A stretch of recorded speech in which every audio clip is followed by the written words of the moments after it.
En esta sesión entonces hablaremos sobre la gracia en el Nuevo Testamento, habiendo puesto las bases de lo que es la gracia bueno, un acercamiento a lo que puede ser como el que es agraciado, el que recibe como está allá gracia delante de alguien más y por lo tanto el otro es condescendiente con él. Vamos a ver ahora cómo se expresa en el Nuevo Testamento.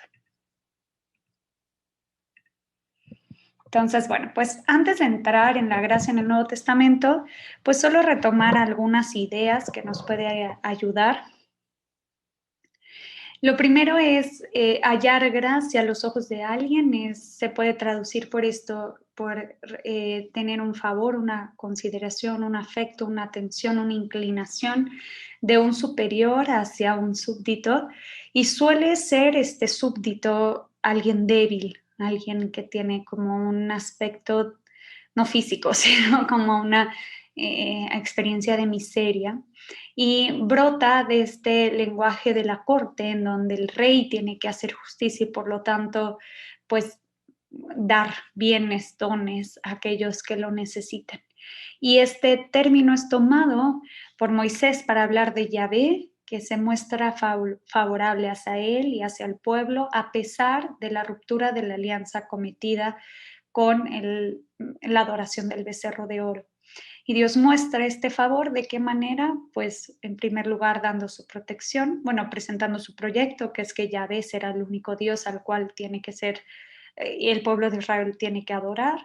Después también mostrándole su protección, estando en su presencia, a través del ángel, a través de la tienda del encuentro, a través de la nube, del fuego y a través de su gloria, que los acompañarán durante todo el desierto hasta llegar a la tierra de la promesa.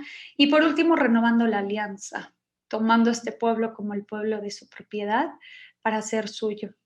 Eso vimos que se expresa en una característica o cualidad del ser de Dios, que es un Dios compasivo. Hanan, del verbo Hanan, inclinarse hacia el necesitado. Y este verbo compasivo también lo encontramos en el profeta Jeremías, quien habla también de este favor que realiza Dios en una época tardía, en la época del exilio, en donde Dios va a tomar a su pueblo que está desterrado y lo regresará a la tierra de la promesa, y se exclama: Yahvé ha salvado a su pueblo Israel. Por lo tanto, la gracia se acerca al concepto de salvación. Entonces, bueno, ahora con estas bases vamos a adentrarnos al Nuevo Testamento.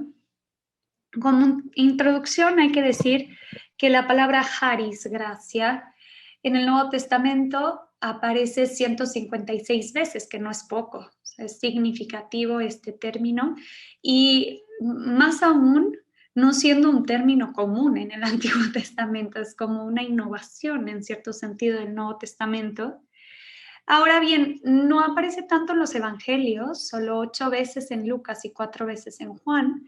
Sacaremos jugo de esas veces que aparece en Lucas y de alguna vez que aparece en Juan. Sin embargo, pues en donde nos tenemos que centrar es en Pablo. Aparece también en Hechos de los Apóstoles, pero sobre todo aparece en Pablo 66 veces, especialmente en la carta a los romanos. Entonces, ¿cuál es la carta que vamos a analizar? Pues la de los romanos. Hay que aprovechar que aparece muchas veces. Y simplemente para saber, pues también está presente en las otras cartas, simplemente no de modo tan significativo como en Pablo. Entonces, pues hay que aprovechar que Pablo explota este concepto para que nosotros también pues lo podamos entender mejor. Entonces, primero vamos a hablar en términos generales de este concepto charis, gracia. Ahí lo tienen también escrito en griego, para quien sepa griego. Aquí lo tenemos escrito. Entonces, en primer lugar, charis significa gracia, gratitud o incluso estimación, que ese es el que se nos acerca a hallar gracia delante de alguien.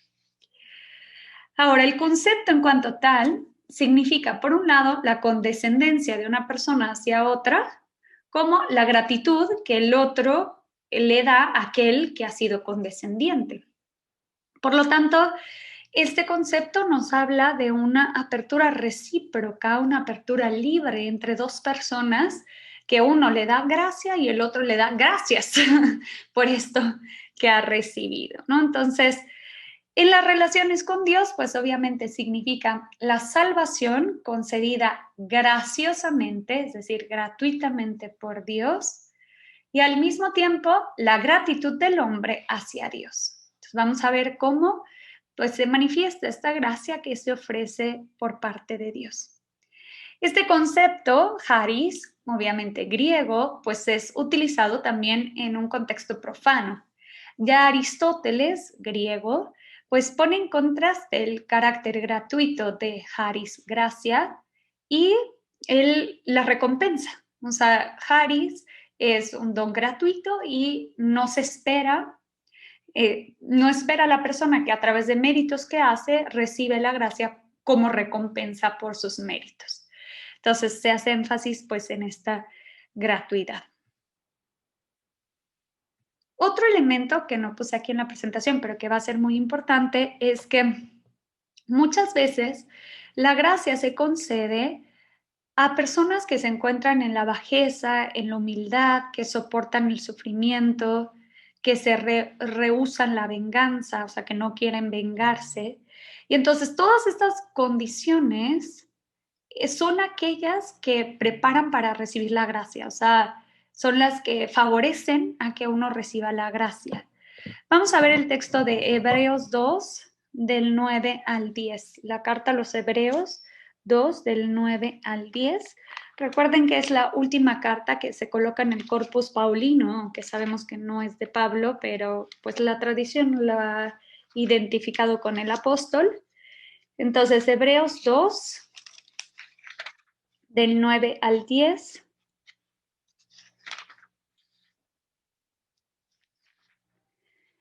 El texto dice, pero Jesús, al que fue hecho un poco inferior a los ángeles, a causa de la muerte que padeció, es decir, de esa humillación, de ese abajamiento, lo vemos coronado de gloria y de honor.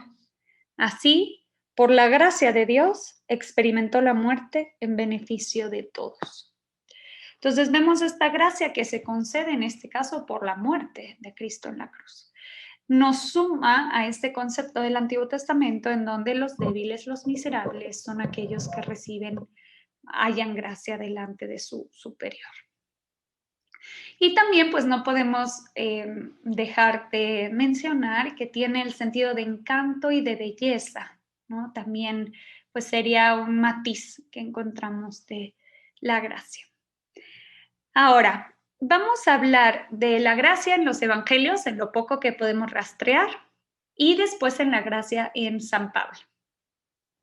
En los evangelios lo que encontramos es pues de lo más bello, que es María, la llena de gracia, que se menciona de esa manera en la Anunciación. Entonces, el texto del cual nos vamos a basar para hacer nuestro comentario es Lucas 1, del 28 al 31. Lucas 1, del 28 al 31, uno de los textos más leídos, analizados, comentados, uno de los textos más bellos del Nuevo Testamento, es la vocación, el llamado de María. El texto dice, el ángel entró a donde ella estaba y le dijo, alégrate, llena de gracia, el Señor está contigo. Ella se sorprendió al oír estas palabras y reflexionaba qué significaría aquel saludo. El ángel le dijo, no temas, María, porque Dios te ha mirado favorablemente. Concebirás y darás a luz un hijo al que le pondrás el nombre de Jesús. Encontramos a María, la llena de gracia, y también aquella que Dios la ha mirado favorablemente. Esto nos recuerda ese hallar gracia a los ojos de alguien. Y por lo tanto vemos ahora que ya no es Moisés y el pueblo de Israel quienes hallan gracia a los ojos de Dios, sino que es María, la madre de Jesús, la que halla gracia delante de Dios, y en ella pues obviamente encabeza ella a todo el pueblo, el nuevo pueblo que es la iglesia. Y este modo de hallar gracia, ¿no? Cuando uno halla gracia delante de alguien, recibe bienes. O sea, ese superior le da dones, bienes, bendiciones. En este caso, Dios le otorga a María gracia, ha sido favorable con ella y también la ha bendecido. De hecho, vamos a ver cómo en Lucas 1:42, en el contexto de la visitación, Isabel va a decir de María que es la bendita tú entre las mujeres, es la bendecida por Dios. Dios la ha mirado, María ha hallado gracia delante de Dios y Dios ha sido condescendiente gratuitamente con ella, bendiciéndola y ella se convierte en la bendita. De hecho, este término, bendita tú, se utiliza en el Antiguo Testamento, como por ejemplo en el libro de Jueces 5:24, en donde Yael aparece como la heroína que mata a Sísara para salvar a Israel de las tropas de Jabín, que es el rey cananeo, y a ella, Yael, se le llama bendita. Por lo tanto, en el Antiguo Testamento, ¿quiénes son las benditas? Las benditas son aquellas que han colaborado con el plan de liberación y salvación realizado por Dios. Entonces, María es esta mujer que colabora también con el plan de salvación de Dios. ¿Y por qué haya gracia delante de Dios? Ya dijimos que suelen ser los débiles, los miserables, los pequeños, los que hallan gracia. Ella es la pobre de Yahvé, que nos remite a los pobres de Yahvé, los Anahuim del Antiguo Testamento. Y así lo expresa ella misma en el Magnificat con estas palabras. Se fijó en la humildad de su servidora. ¿Y cuál va a ser esta humildad de la servidora? Por un lado, vamos a ver un primer sentido. María es vista favorablemente por Yahvé porque ella es virgen. Este es su primer sentido de pobreza. Los Anahuim son los pobres de Yahvé. La primera pobreza de María es su virginidad. Ella está vacía y no en un sentido positivo. Ese vaciamiento, lo que se identifica en algunos momentos como esterilidad, en este caso no es esterilidad, es virginidad, pero la mujer estéril era aquella que se consideraba una maldición, la esterilidad, la imposibilidad de dar vida. María, en cambio, es la virgen, la vacía, la pobre, pero es colmada por Dios. Es la nada de María que es colmada por la gracia, es llena de la gracia. Y por lo tanto, pues esto se tiene que dejar muy claro, porque el niño que va a nacer de su seno tiene origen divino, y esto los evangelistas, los cuatro, a su manera, tienen que dejar claro que Jesús es hijo de Dios y por lo tanto tiene un origen divino y a la vez es hombre y tiene un origen humano gracias a María que presta este seno vacío que se llena del que es la gracia, que es Jesús. Pero también hay un segundo sentido, el sentido del Antiguo Testamento, como ya mencionamos los Anahuim, los pobres de Yahvé. En el Antiguo Testamento, antes del exilio, este concepto era identificado con aquellos que eran pobres económicamente, que no tenían su sustento, que no tenían lo suficiente para vivir. Sin embargo, más adelante este concepto evolucionó. Después del exilio, los pobres de Yahvé se refieren más ampliamente a aquellos que no podían confiar en sus propias fuerzas, es decir, los huérfanos, las viudas, los migrantes, los discapacitados, y a fuerza dependían de la gracia de Dios, de la acción benéfica de Dios, del don de Dios hacia ellos. Y por lo tanto solo les quedaba confiar en Dios. Los Anahuim de Yahvé son los que saben que no pueden solos, no son autosuficientes y reconocen su necesidad de acudir a Dios, de hallar gracia delante de Él y de recibir de manera gratuita los dones que Él quiera concederles. Por eso este concepto de Anahuim no se opone a los ricos. No se dice, ay, los pobres y los ricos, sino dice los pobres y los autosuficientes, los orgullosos, los que creen que por sus propias fuerzas pueden salir adelante.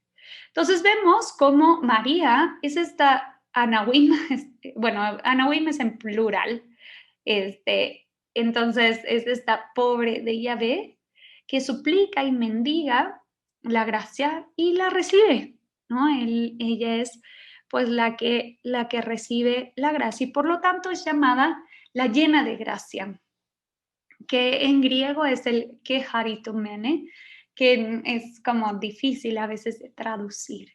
Y en la tradición se ha traducido como la llena de gracia. Y esto es muy hermoso porque ella no solamente halló gracia delante de Dios, sino que se presenta como la totalmente llena de esta gracia. Es decir, se puede traducir como la agraciada, la favorecida por Dios. Y esto es muy lindo porque esta palabra que haritomene, su sentido es un sentido de plenitud y por lo tanto se puede traducir por gentilmente o sobremanera favorecida. Es decir, no es solamente te concedo un don, una gracia, una bendición, sino que con sobreabundancia eres favorecida. Y por eso el latín lo tradujo por gracia plena, Ave María, gracia plena, Dominus tecum. Esa Ave María que hacemos en latín es la llena de gracia, por eso es muy, muy buena traducción esta. Y este va a ser su nuevo nombre. Recordemos que en la Biblia los nombres se cambian indicando una misión, ¿no? Entonces, por ejemplo, Abraham se llama Abraham y su nombre cambia por Abraham. Ab es padre, Rab mucho, padre de una muchedumbre de personas. Sara se cambia su nombre por Sarai, que significa princesa. Va a ser madre de una dinastía real. O vemos Simón, hijo de Juan, tú te llamarás Pedro porque va a ser la piedra de la iglesia. Bueno, pues María recibe un nuevo nombre y este nombre se identifica con su misión. Ella es la llena de gracia, es decir, la que está colmada del amor de Dios, de este beneplácito, de esta condescendencia gratuita, y por lo tanto se convierte en la madre de la gracia y del amor. Aquí se indica que a partir de su pobreza, de su virginidad y su vacío, ella es llenada de la gracia y por lo tanto se habla de su maternidad mesiánica. Esta es su misión. Ella es la madre del Mesías. Va a ser elegida por Dios para que conciba al Mesías. Lo vemos en los versículos 31 al 33. ¿Cómo sabemos que es el Mesías? Es el hijo de David. El Mesías es el ungido de Dios, es decir, ¿a quienes se ungían en el Antiguo Testamento? Pues a los reyes. Entonces el Mesías va a ser el descendiente de David y a la vez se habla de este niño como hijo de Dios. Va a dar a luz al Hijo de Dios en el versículo 35. Y por último, dice el texto que le va a poner el nombre de Jesús. Esa gracia de la cual ella está llena es Jesús, ¿no? El que se encarna en su seno. Y la gracia de Dios se concreta entonces en la salvación. El nombre de Jesús, ¿de dónde viene? Del verbo yasá, que es salvar en el Antiguo Testamento. Por lo tanto, Jesús es el Salvador. Y también, esto es muy interesante, vamos a buscar el versículo 14 del prólogo de San Juan, Juan 1:14. Vamos a ver lo que se dice de Jesús, lo que se predica de Jesús. Juan 1:14.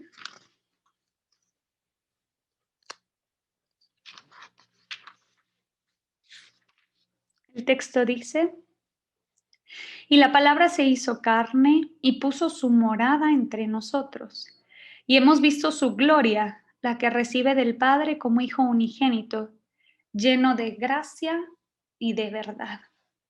Entonces, así como María es la llena de gracia, Jesús también es aquel que está lleno de gracia y de verdad. ¿Y a qué se refiere este binomio de gracia y de verdad, Haris y Aletheia? Nos recuerda a ese pasaje que leímos en Éxodo 34, a esa declaración normativa del Antiguo Testamento que habla de Dios como un Dios misericordioso, compasivo, lento a la cólera, rico en amor y fiel. Estas dos palabras, gracias, Hanan, gracia, que nos remite a Hanan, que ya la vimos que estaba en esa declaración clásica, y que también se relaciona con Gesed, que ya la vimos también en esa declaración clásica. Vemos también que en ese texto dice que Dios es verdadero. La palabra en hebreo es emet, solo que se traduce por fidelidad, porque el que es verdadero se mantiene siempre igual, siempre fiel. Por lo tanto, este binomio gracia y verdad se refiere a Hanan, compasivo, a Gesed, misericordioso, y a Emet, fiel. Entonces Jesús es el que está lleno, o sea, es el rostro de ese Padre que Moisés no pudo ver a la cara, que solamente vio su espalda, que vio su gloria, y nosotros sí podemos, bueno, nosotros no, nosotros en la fe, en la Eucaristía, pero bueno, en la plenitud de los tiempos, quien tuvo la suerte, vieron a ese Dios cara a cara, lleno de gracia y de verdad, lleno de Hanan, lleno de Gesed y lleno de fidelidad, de Emet. Entonces, bueno, estos serían los evangelios. Como les digo, es poco lo que podemos rastrear sobre tal cual el concepto Haris en los evangelios. Ay, perdón. Esto no se los puse, pero bueno, es lo que les expliqué. Entonces, lo último que vamos a decir es la gracia en San Pablo. Como dijimos, pues San Pablo es aquel el que habla más frecuentemente. Mencionamos 66 veces que se utiliza la palabra Haris en San Pablo. Entonces vamos a ver algunas notas previas antes de introducirnos a un texto y analizarlo. Lo primero es que para San Pablo, la gracia es la apertura del acceso a Dios mediante ese mismo Dios. Es decir, el hombre quiere acceder a Dios, pero para poder acceder a Él, Dios mismo concede la gracia, la posibilidad de que pueda entrar en contacto con Dios. Entonces, no es el hombre el que puede darse a sí mismo esta posibilidad de entrar en contacto con Dios, sino que es Él el que actúa primero concediéndole su gracia, su condescendencia graciosa. Además, gracias a esta gracia, el hombre puede pasar el umbral que lleva a la pertenencia a Dios. Recuerden, el pueblo de Israel es el pueblo de la pertenencia a Dios, de la propiedad de Dios. Para que uno pueda pasar este umbral para que llegar a la pertenencia a Dios, se requiere esta acción anticipadora de Dios a través de su gracia. Antes, Él nos concede la posibilidad de acceder a Él. Y este acceso, pues obviamente se hace por medio de Jesús. Vamos a ver un texto, vamos a buscar Romanos 5:2. Romanos 5:2. Y vamos a dejar abierta nuestra Biblia en Romanos porque estamos a punto de analizar un texto de Romanos. Romanos 5:2.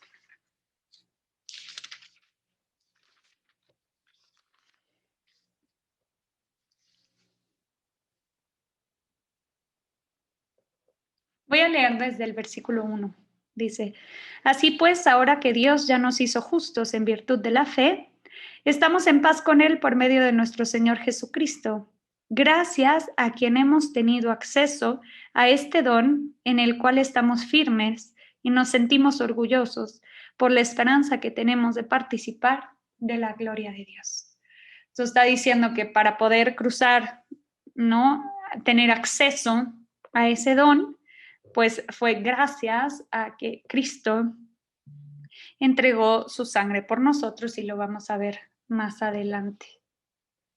Sí, te lo mandé hace rato en el receso. Entonces, como les decía, pues Pero para poder sin acceder problemas. a esta pertenencia a Dios, pues gracias a que Cristo nos concedió esta gracia, pues podemos acceder a Él. Y no solamente una gracia del momento, sino que para poderse mantener al servicio de Dios, también esto es gracia. Y aquí es Pablo quien nos da su testimonio en el texto de 2 Corintios 12, que es de mis textos más favoritos, que lo acabamos de leer en la liturgia hace unos días. 2 Corintios 12, 7 al 10. 2 Corintios 12, 7 al 10, que dice: a causa de tan sublimes revelaciones, y para que no me engría, tengo una espina clavada en el cuerpo, un emisario de Satanás que me golpea para que no me engría. 3 veces le he pedido al Señor que la aparte de mí, y Él me ha dicho: te basta mi gracia, porque mi poder se manifiesta plenamente en la debilidad. Por consiguiente, con sumo gusto, sentiré orgullo de mis debilidades, para que habite en mí el poder de Cristo. Por eso me complazco en las debilidades sufridas por Cristo, injurias, maltratos, persecuciones y angustias, porque cuando soy débil, entonces soy fuerte. Este es el eco de lo que vimos en el Antiguo Testamento.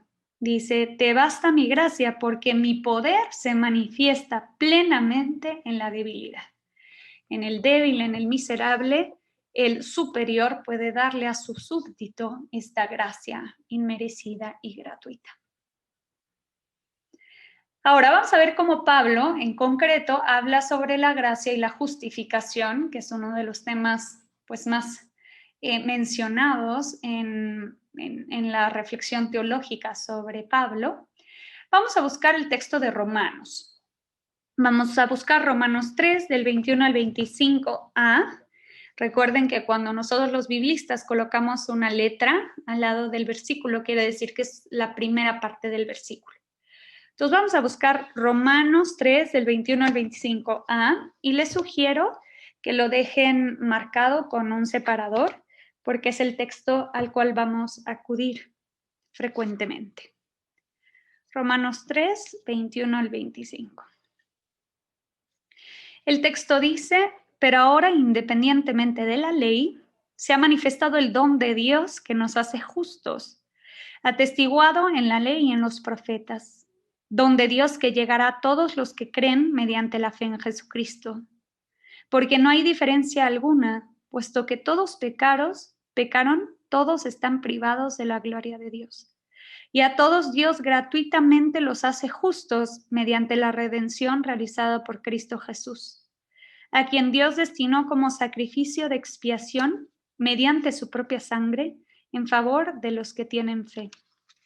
De esta manera, Dios muestra el don que nos hace justos, pasando por alto los pecados cometidos en el pasado. Entonces, bueno, pues vamos a analizar este texto que nos presenta Pablo en la carta a los Romanos. Lo primero es esta frase: se ha manifestado el don de Dios que nos hace justos. Entonces, en esta carta a los Romanos vamos a encontrar constantemente la justificación por la fe y la justificación por las obras, el contraste entre la fe en la salvación realizada por Cristo y las obras de la ley.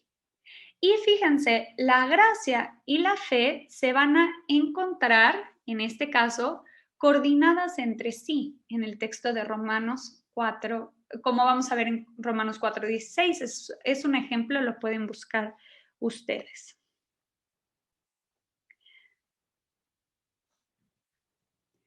Entonces, el texto nos dice que las obras de la ley son atestiguadas en la ley y los profetas. ¿A qué se refiere San Pablo con esto? Se refiere a la Biblia hebrea. La Biblia hebrea contenía 3 partes: la Torá, los Nevi'im y los Ketubim. La Torá era la ley, es decir, los 5 primeros libros de la Biblia, que para nosotros son el Pentateuco: Génesis, Éxodo, Levítico, Números y Deuteronomio. Después estaban los Nevi'im, es decir, los profetas, que son los libros históricos de la historia deuteronomista, y después los 3 profetas mayores, sin incluir a Daniel, y los 12 profetas menores. Entonces vemos cómo lo que está diciendo Pablo es que tanto en la Torá como en los profetas se anuncia una ley. ¿Cuál es esta ley? En la Torá se anuncia la ley de la alianza, que nosotros lo que más conocemos es el Código de la Alianza, también lo conocemos como el Decálogo, ¿no? Y entonces, esa es una ley que el pueblo tenía que cumplir. Y al cumplir esa ley, estaban cumpliendo con el pacto, con la alianza. ¿Qué es lo que pasa? A lo largo de la historia, el pueblo no cumple con esa alianza, como vimos con el becerro de oro, pero se va a repetir durante toda la monarquía, y eso va a traer como consecuencia el exilio. De ahí surgen los profetas que están denunciando esta actitud del pueblo y están defendiendo la ley. Es decir, le están diciendo al pueblo, tú estabas llamado a vivir según la alianza y no estás viviendo así. Por lo tanto, va a haber una consecuencia. Y la consecuencia es un castigo, no es que Dios te está castigando, sino tú te estás castigando a ti mismo con tu comportamiento. Y dicen, quizá puede haber una esperanza, y anuncian la esperanza de una renovación de la alianza.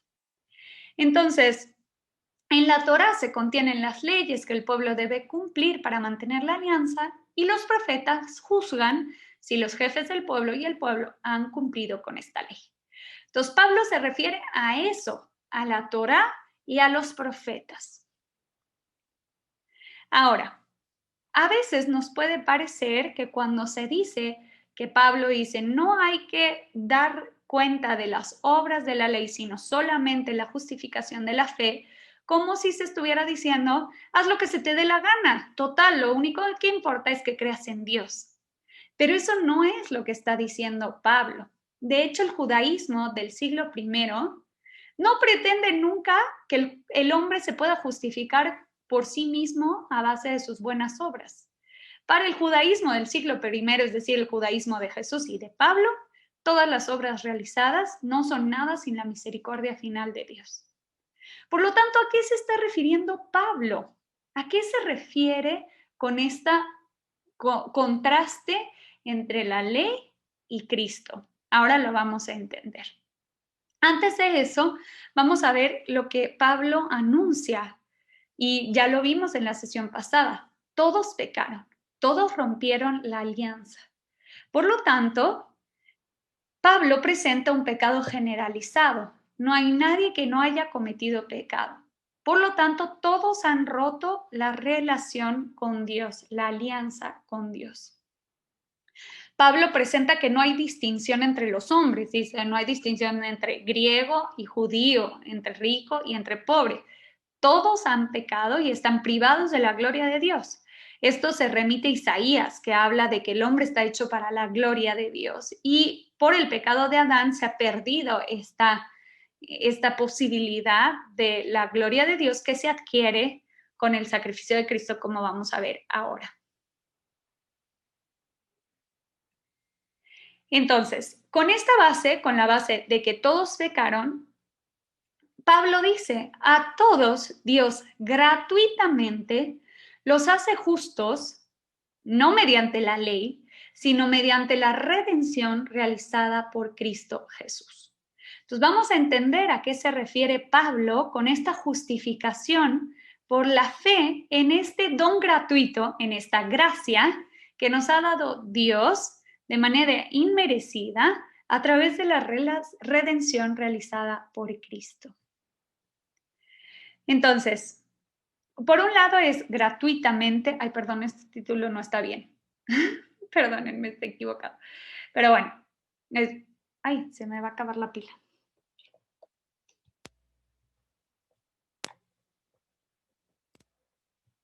Entonces, por un lado el texto dice que a todos gratuitamente Dios los ha hecho justos. Por lo tanto, esta acción que realiza Dios, que ofrece al pecador, al débil, lo hace por gratuidad. ¿Y cuál es este don que da? La justificación. ¿Cuál es la definición de justificación para Pablo? Para Pablo, la justificación es el acto judicial, es decir, tú hiciste un crimen, rompiste la alianza con Dios y tienes que ir al tribunal. Y ahí vas a ser juzgado por Dios. Y este acto judicial de Dios, ¿qué es lo que hace? Por la acción meritoria de Cristo, por la sangre derramada de Cristo, decide, está bien, te perdono tu pecado, y este pecador, por la fe, Dios lo declara absuelto de su pecado, libre de su pena y lo restaura como justo. Eso sería la justificación. ¿Y quién realiza esta justificación?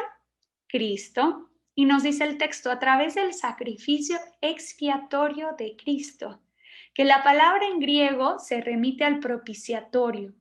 ¿Recuerdan qué es el propiciatorio? Es lo que cubre el arca de la alianza el día del Yom Kippur, el día del perdón del pecado nacional, y sobre él se derrama la sangre del toro sacrificado y del macho cabrío para implorar el perdón de los pecados nacionales y de los sacerdotes. Por lo tanto, Cristo es comparado con el instrumento que borra los pecados, que es este propiciatorio. Por tanto, la alianza rota es restaurada por Cristo a través de la entrega de su sangre, como nos dicen los evangelistas. Es la sangre de la nueva alianza. Y entonces aquí vemos la acción compasiva de Dios. ¿Se acuerdan de este verbo del cual deriva el atributo compasivo? Hanan, esta inclinación que Dios hace hacia el hombre. ¿Cómo se inclina Dios hacia el hombre? Entregando como don gratuito a su Hijo Jesús, el cual a su vez se entrega por la salvación de los hombres. Creer en esto es lo que, según San Pablo, hace que el hombre adquiera la justificación, no la ley de Moisés. ¿Y a qué se refiere con este contraste entre la fe en Cristo y la ley? Lo que está diciendo Pablo es que quien considere que lo que está en la Torá, es decir, para poderse salvar uno se tiene que circuncidar, uno tiene que acudir al templo, uno tiene que realizar sacrificios, eso ya quedó en la antigua alianza. Ahora hay una nueva alianza. Ya no se debe uno circuncidar, porque nuestra marca de pertenencia a Dios es que somos hijos de Dios, porque Cristo nos hizo hijos de Dios. Ya no tenemos que acudir al templo, porque ya hay un nuevo templo que es Jesús y su cuerpo, que es la iglesia. Y ya no tenemos que hacer más sacrificios, porque ya se realizó un sacrificio por una sola vez por el perdón de todos los pecados, que es el sacrificio de Cristo.